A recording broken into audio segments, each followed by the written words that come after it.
Hello? Hi. Hi. Uy, may nag-text. Teka lang ha. Papadyak, ang ganda ng katawan mo. Yan. Di ka chubby. Inuuto ako nito. Pag-greet naman po. Kaya pala, para-paraan. Kailangan bulahin ako. Kuya Nolly, Angelo, ayan. Rolly. Adeva family. Nakaantabay. Ang total sa iba ko or from Feby. Ang pinakamagandang crew. Maraming salamat mga kaibigan. Otayin nyo lang. Babasahin ko yung mga text nyo. Hello! Hello? Sarah, malakas yung radyo pakihinaan? Sorry. CP gamit ko eh. Ano? Ano, yung radyo sa cellphone mo? Yeah. Pwede bang patayin muna? Maririnig mo naman ako kahit wala yan? Oh, sure. Medyo kasi mahina. Ano? Sira phone nyo kung mahina. Hindi, no? We. Bago kaya to. Okay, bago din sa amin eh. Mahal nga yung bili namin sa amin eh. And how much? Ha? How much? Magkano ba yung hybrid namin? Hindi kasi kailangan namin ng equipment eh para pumasok yung tawag sa puntang air. So mahal. Nasa 100,000 isang piraso. Pabigyan lang kayo ng magandang signal mga kaibigan. Wow. Bawas po yan sa sahod ni Ceylon Ching ha? Hindi Nakabenta bawas na. sa'yo. Ha? Hindi Ba't bawas. sa akin? Wala mo. Kay Ceylon Ching may negosyo sa Ceylon. Si Ceylon Ching mga kaibigan may. Naku talaga. Wala atong senyalis. Hindi raw siya bading ha? Meron siyang picture sa Facebook naka-gown. Diba? Hindi na siya bading sa lagay na yan. May nakatampuhan last week, babae. Kalayan mo, lalaki na yung magkasa babae. Pumasok ka may kalmot sa mukha. O, diba lahat ng senyales? Basketball daw, may kalmot. Ano yung kalmutan? Alright, pakidikit po sa labi yung phone. Ayan, anong Dikit niyo po. Kulungin ng kamay. Kulungin ng kamay. Hello, ganun. Hello? Yan, okay. Anong ginagawa sa buhay ni Sarah? Dapat fourth year high school. Stop. Ha? Nag-stop ako. Nag-stop ka kasi. Sige, mag-go ka na, go. May boyfriend ako 4 years. Live-in kami. Ganon. Nasa kanila ako ngayon. So live-in o asawa na kayo? Asawa, kasal. Para sa akin kasi mga kaibigan, oo, totoo po na pag kasal, asawa, di ba? Yeah. Kaya lang, pag nasa isang bahay kayo, at yung setup ninyo ay setup mag-asawa, although hindi talaga kayo mag-asawa, technically, ilagay mo sa isip mong asawa mo yan. Okay. Kasi pag nilagay mo sa utak mo, live-in lang naman, lolokohin mo yan eh. Hindi kaya. Serious na ako eh. Okay. Hindi, para sa mga iba nakasubaybay sa atin, di ba? Kasi karamihan, ginagawa excuse yan ng mga lalaki. Hindi mo tayo kasal eh, di ba? Nasa isang bubong na kayo, di ba? Oo nga, mag-iwan agad. Nasa isang bubong na kayo, although hindi talaga kayo mag-asawa, technically hindi naman talaga eh, di ba? Pero para lang hindi mo lokohin, magkaroon ka ng sense of commitment sa sarili mo. Ilagay mo sa utak mo ang asawa mo yung tao. Okay. Di ba? Wala lang, na-trip ko lang sabihin, bakit ba? Madali, kwento. Ayun, walang araw na hindi kami nag-aaway. Kasi 3 times na akong bumalik dito. 2 months. So, pag hinahanap ako sa bahay namin, uwi ka? sabi ko, umuwi ako. Alam mo na magulang mo nakikipag-live-in ka na? No. Okay, isa ka rin pala si Raulo eh. Bakit di mo sabihin? Ha? Nag-aaral ka ba? Nag-aaral? Stop. So, paano ka nakakalis sa bahay ninyo? Ha? Paano ka Takas. 2 buwan ka tumatakas? Hindi. 2 buwan bago ako bumalik. Or 3. Ano sinasabi mo sa magulang mo?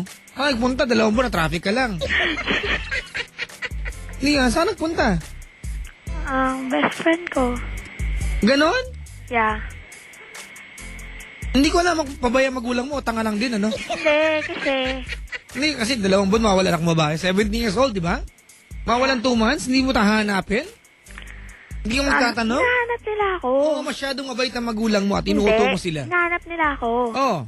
Hinahanap nila ako, pero hindi nila ako makita. Siyempre, may nagtatago bang makikita. Oo nga naman. Diba? Ang ganda ng tanong. Natigilan ako. Bigla ako oo nga na, tatago nga eh. Sige. Sige, anong gusto mong tanong sa akin? Ayun, lagi kami nag-aaway. Ako ba naman yung tipo ng girl na mahaba yung pasensya. Yung kunwari, mag-aaway kami kahapon. Hindi dadaan na gabi na hindi ako papayag na magkakabati kami. Kasi hindi ako nakakatulog. Magulo yung pagkakasabi mo eh. So gusto mo magkabati ka bago matulog? Oo. Paano pag walang tulog, ganon? Walang bati? Ewan? Hindi pwede. Ayan. Tapos yun, mamudi siyang tao. Lagi siya nagagalit sa akin. Ayaw niya laging nakasunod ako sa kanya. Pero siya, ang gusto niya, lagi siyang maalis sa bahay. Kanino bang idea na magsama na kayo? Ha? Kaninong idea po? Na magsama kami? Oo. Actually, both. Hindi. Merong isa nag-initiate niyan. Hindi laging sabay yan.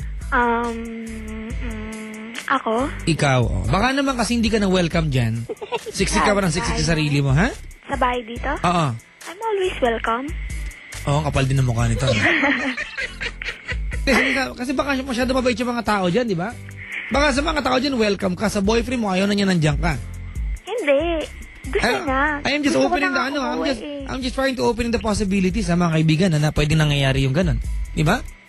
Gusto ka na niyang Gusto ko na umuwi. Ayaw niya. Ayaw niya. Kasi sabi ko, pag umuwi ako, mag-break na tayo. Bakit? Kasi nga... Kailangan ba kapag magkasama sa isang bahay? Hindi. Nahihirapan na nga kasi ako. Kasi nga lagi siyang nananakit. Physical? Yeah. Wow, ang galing. Simpleng bagay lang. Pinapalaki niya na. Ganon? Oo. Kunwari. May pusa rito sa amin. Nakain yung isang isda. Yun na, ikagagalit niya na yun. Hinaharot ko daw. Kasi siya, ganyan-ganyan. Yung pusa? Hindi ko naman kasalanan. Siya may kasalanan. Pusang galang usapan to. Selo niya, isda tsaka pusa. Damay na sila lahat. Yung pusa! Yeah. Pusang gala talaga. So, kumbaga, ang gusto mong sabihin sa akin, masyado mababaw yung mga dahilan ng pag-aaway nyo. Oo. Alright, ganito, tahimik ka muna ha, pakitali sarili mo, may sabihin ako ha. Okay? Ang totoo niyan, hindi naman yung relasyon nyo ng boyfriend mo, problema mo ngayon eh. Diba? Ang problema mo ngayon yung pagiging anak mo, te. That's your problem. Diba? Diba? Sagot, te. Yes. Oo, masyado kang walang yang anak. Didiretsahin kita ha. Okay lang? Sige po. I think you're doing it wrong, ate. Kumbaga, napakasalbahe mong anak. Wala ka sa bahay ninyo. Umalis ka sa bahay ninyo. Alright? Tapos, alam na magulang mo na andun ka sa best friend mo. Tama? Yes. Pero andun ka para sa bahay ng boyfriend mo. Oh, yeah. Di ba? Ang nakakalungkot na part, pag ikaw na buntis-buntis ng boyfriend mo. Ano nga sabihin na nanay mo? Anak, binuntis ka ng best friend mo, gano'n? Diba?